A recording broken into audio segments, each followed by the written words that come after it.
The pace of consumer inflation increased slightly in July, but not as much as some economists feared, as the national debt hit a new high, surpassing $37 trillion. Well, joining us to talk about the big money headlines this week is former Trump White House economic advisor Steve Moore. Steve, good morning to you. Talk about some of these new numbers, the consumer price index and the national debt, which, as we know at this point, still on this unsustainable fiscal path.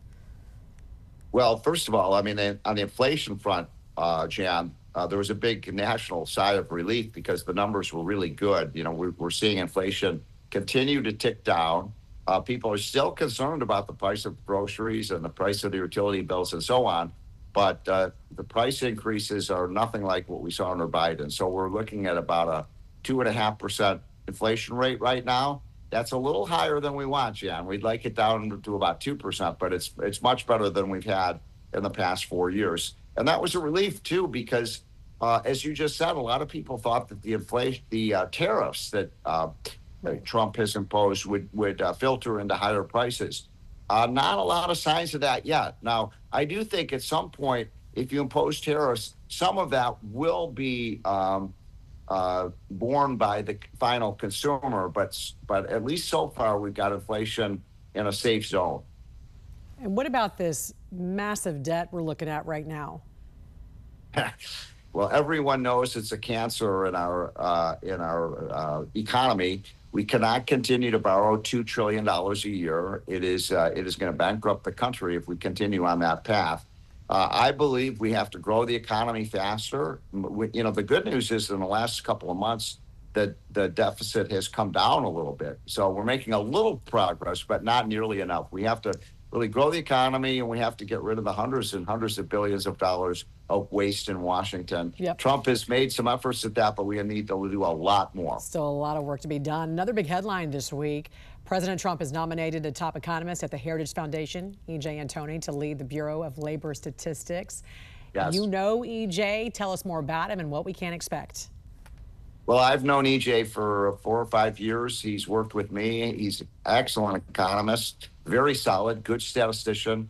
He's going to call the balls and strikes in a very fair and accurate way. And look, Jan, the most important, we talked about this in weeks past, but the most important statistic that we put out each month that gauges the health of the American economy is the jobs report.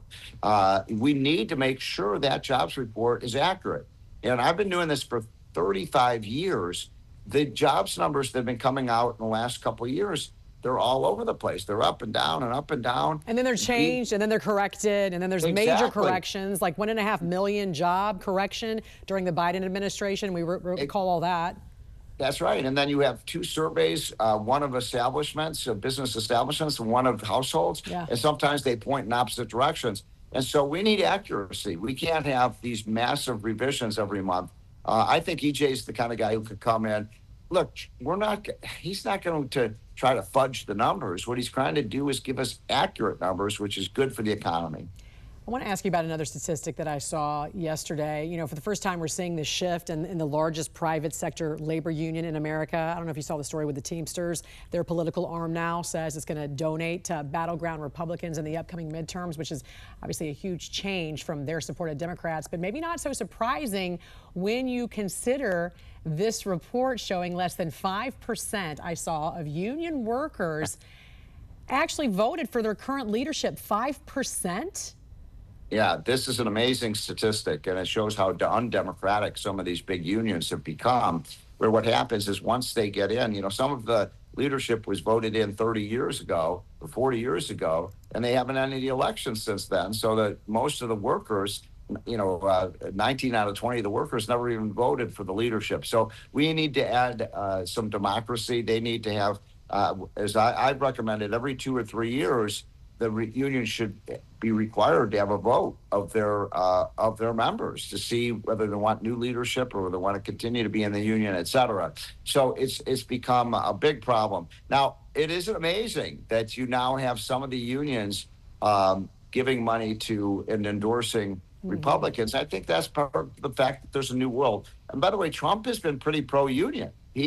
His policies have been very good for blue-collar workers, and I think they appreciate that. I want to ask you very quickly before I let you go. President Trump and his economic advisors are planning this historic sale of Fannie Mae and Freddie Mac. We know that both fell under this government conservatorship during the 2008 financial collapse, and we had all those defaults, right, soaring to crazy levels, those mortgage loan defaults. What's your thoughts about privatizing them now?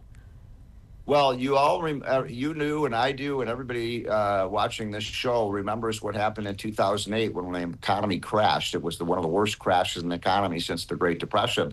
And that was all a result of the mortgage crisis. And the principal villain in that was Fannie Mae and Freddie Mac, which basically encouraged people to take on bigger and bigger risks. By the way, the biggest bailout during that period was not of any private bank. It was Fannie and Freddie Mae. So it's time that they go private. I'm very much in favor of that and take away that massive multi-trillion-dollar taxpayer risk. All right. Former White House economic advisor Steve Moore, we appreciate you joining us. As always, have a great week, sir. You too. Thank you. Thank you.